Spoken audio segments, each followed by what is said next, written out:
இந்த பணத்தில் ஒளிந்திருக்கும் ரகசியம் பற்றி உங்களுக்கு தெரியுமா? சரி, வாருங்கள், அது என்ன ரகசியம் என்று பார்ப்போம்.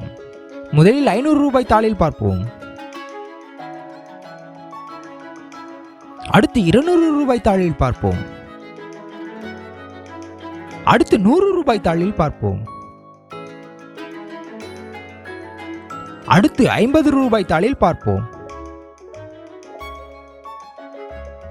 அடுத்து 20 ரூபாய் தாளில் பார்ப்போம். அடுத்து 10 ரூபாய் தாளில் பார்ப்போம். பார்த்தீர்களா அந்த ரகசியத்தை? ஒளிரும் இந்த எழுத்துக்கள் மற்றும் வடிவம் தான் அந்த ரகசியம். இதை வெள்ளொளியில் பார்க்கும் பொழுது நம் கண்ணுக்கு தெரியாது. ஆனால் அதுவே புற ஊதா ஒளியில் பார்த்தால் பணத்தில் இருக்கும் வடிவங்கள் அழகாய் தெரியும்.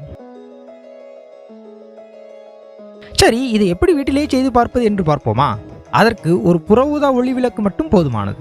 அதற்கு முன் பாதுகாப்பு கண்ணாடியை அணிந்து கொள்ளுங்கள். முதலில் விளக்கை அணைத்துவிட்டு பணத்தின் மீது இந்த புற ஊதா ஒளியை வீச வேண்டும். அவ்வளவுதான், சில எழுத்துக்கள் மற்றும் வடிவங்கள் இப்பணத்தில் ஒளிரும்.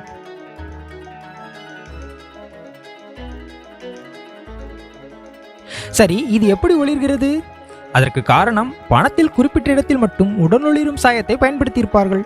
அந்த சாயம் என்ன செய்யும் என்றால், இந்த புற ஊதா ஒளியை உறிந்து கொண்டு நம் கண்ணுக்கு தெரியக்கூடிய ஒளியை ஒளிரச் செய்யும். இந்த உடனொளிரும் சாயத்தில் இருக்கும் எதிர்மின்னிகள் புற ஊதா ஒளியிலிருந்து ஆற்றலை பெற்று கிளர்ச்சி அடையும். அப்படி கிளர்ச்சி அடையும் எதிர்மின்னிகள் சிறிது நேரத்திலேயே பழைய நிலைக்கு வரும். அப்படி வரும்பொழுது கண்ணுக்கு தெரியும் ஒளியை வெளியிடும். இப்படி வெளியிடும் நிகழ்வுக்கு பேர் தான் உடனொளிர்தல். சரி, இந்த உடனொளிரும் சாயத்தை ஏன் பயன்படுத்துகிறார்கள் என்று உங்களுக்கு தெரியுமா? ஏனென்றால் யாரும் இந்த பணத்தை போலியாக உருவாக்கிவிடக்கூடாது என்பதற்காகத்தான். இந்த உடனொளிர்வு சாயம் கொண்ட வடிவம் ஒவ்வொரு பணத்திற்கு ஏற்றாற் போல் வேறுபடும். அதனால் போலி பணத்தை உருவாக்குவதும் கடினம். பார்க்க மிக அழகாக இருக்கிறதல்லவா?